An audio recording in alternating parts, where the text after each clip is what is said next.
Hi guys, Mike here. Welcome back to Hope is Alive. Today I want to talk about having a thirst for God.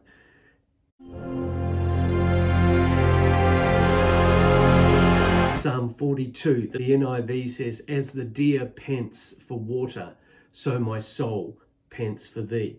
And here the psalmist is actually expressing a great desire for God that, let's face it, unfortunately in the world we live in today, it's not usual for people to thirst and to seek God. The psalmist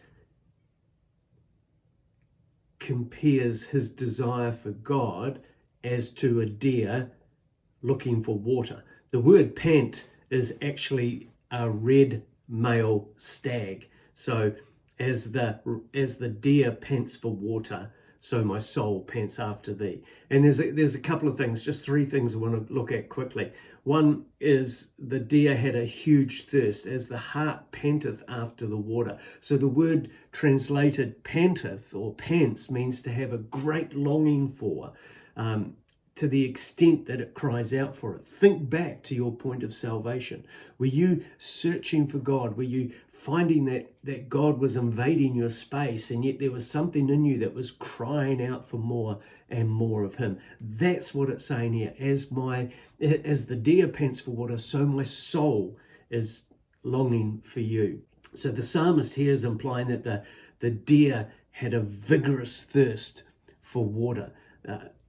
And the psalmist is saying that his thirst for God is like that.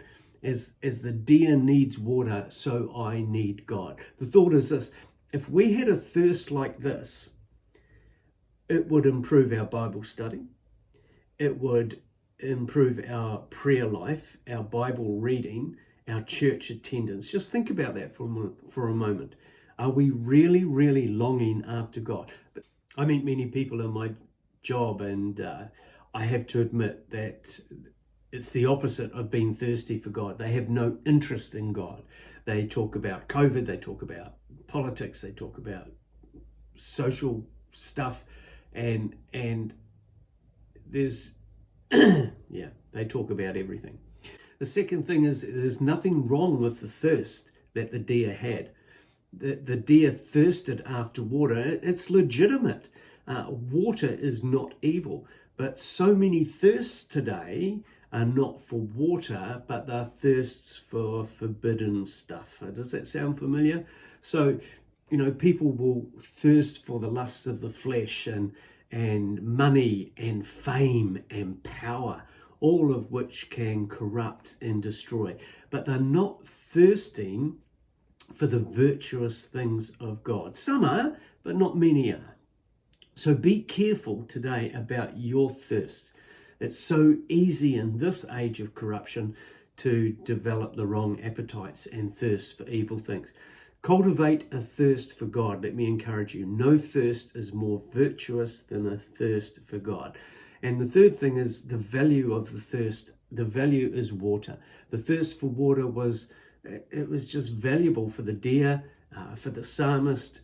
It's a thirst that will bring life instead of death. Remember, Jesus said, the water I give you will bring you life. So it is with a spiritual thirst for God. It's the difference between life and death spiritually. Just recap that. No thirst is more valuable than a thirst for God. If you do not thirst for God in this life, you'll be without God in the next life. That is a scary thought. But I'll leave you with Luke 16:24, because there it says, if you don't satisfy the thirst in this world, you're going to be pretty thirsty in the next one. But anyway, be encouraged by the Psalms. As the deer pants for water, I encourage you, thirst after God. Bless.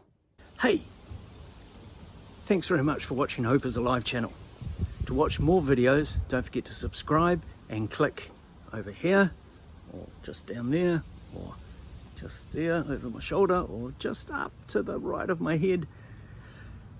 Don't forget to like and subscribe. Send to your friends.